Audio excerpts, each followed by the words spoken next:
고린도전서 11장 2절로 16절 말씀 함께 살펴보겠습니다. 바울은 11장부터 14장까지 예배와 관련된 문제 그리고 은사에 대한 문제를 다룹니다. 당시 고린도 교회 예배에는 세 가지 문제가 있었습니다. 첫째, 공예배에서 여자들이 머리에 수건을 쓰지 않는 문제입니다. 둘째, 성만찬이 온전히 드려지지 않는 문제입니다. 셋째, 방언과 예언을 무분별하게 사용하는 문제입니다. 오늘 본문은 그중 첫 번째 문제에 대한 바울의 권면을 기록하고 있습니다. 바울이 말하고자 하는 핵심은 공예배에서 기도나 예언, 즉 말씀을 전할 때 남자들은 머리를 가리지 말고 여자들은 머리를 가리라는 것입니다.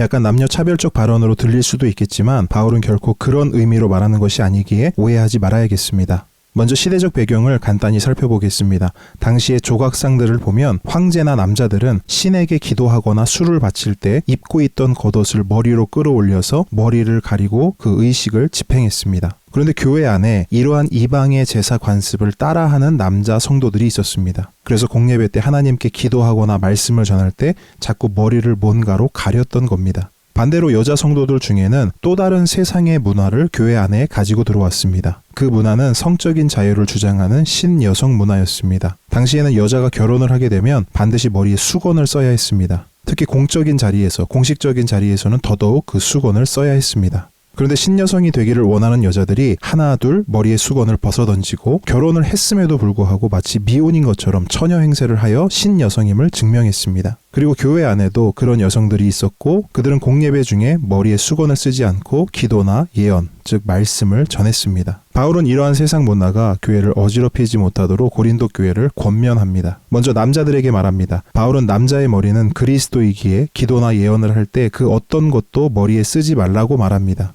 머리를 가리고 기도하거나 예언을 하는 것은 우상을 숭배하는 자들이 하는 행위이기에 그 자체로 그리스도를 욕되게 하는 것이기 때문입니다. 다음은 여자들에게 말합니다. 여자의 머리는 남자이기에 기도나 예언을 할 때 수건으로 머리를 가리라고 말합니다. 앞서 말씀드렸듯이 당시 여자들은 머리에 천을 써서 자신의 결혼한 신분을 나타냈습니다. 그런데 공예배 때 그것을 벗고 기도하거나 예언을 한다면 기도나 예언이 얼마나 은혜로운가는 둘째치고 그 자체로 자신의 남편을 욕되게 하는 것이기에 바울은 공예배를 드릴 때는 반드시 수건을 쓰라고 말하는 것입니다. 그러나 우리가 오해하지 말아야 할 것은 여자들이 수건을 쓰는 것이 남자들보다 열등하기 때문이 아니라는 것입니다. 바울은 남자든 여자든 공적 예배에서 기도와 예언을 동일하게 할 수 있다고 말합니다. 다만 세상의 풍조와 우상제사 형식을 교회 안에 가져와 마치 그것이 대단히 멋진 것인 양 착각하지 말라는 것입니다.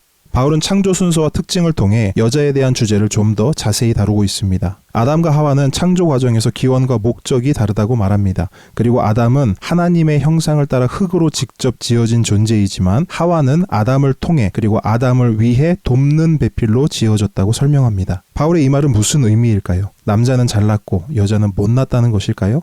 남자는 위고 여자는 아래라는 것일까요? 그렇지 않습니다. 바울은 남자와 여자의 다름을 말하고 있는 것입니다. 오늘 본문에서 말하는 복장 문제만 보더라도 남자의 복장과 여자의 복장에 분명한 다름과 차이가 있듯이 남자와 여자는 분명 다른 존재라는 것입니다. 하지만 결코 바울은 남자와 여자의 관계를 차별적이거나 수직적인 관계라고 말하지는 않습니다. 11절로 12절을 보시기 바랍니다. 하와가 아담을 통해 지어진 것은 맞지만 이후 모든 남자는 여자를 통해 태어났기에 남자와 여자는 하나님 앞에서 동등하다고 말합니다. 말씀을 정리하겠습니다. 바울 당시에 여자가 머리를 가리지 않는 것, 남자가 긴 머리를 가지는 것, 여자가 짧은 머리를 가지는 것은 분명 교회뿐만 아니라 시대적 상황에서도 문제가 되는 것이었습니다.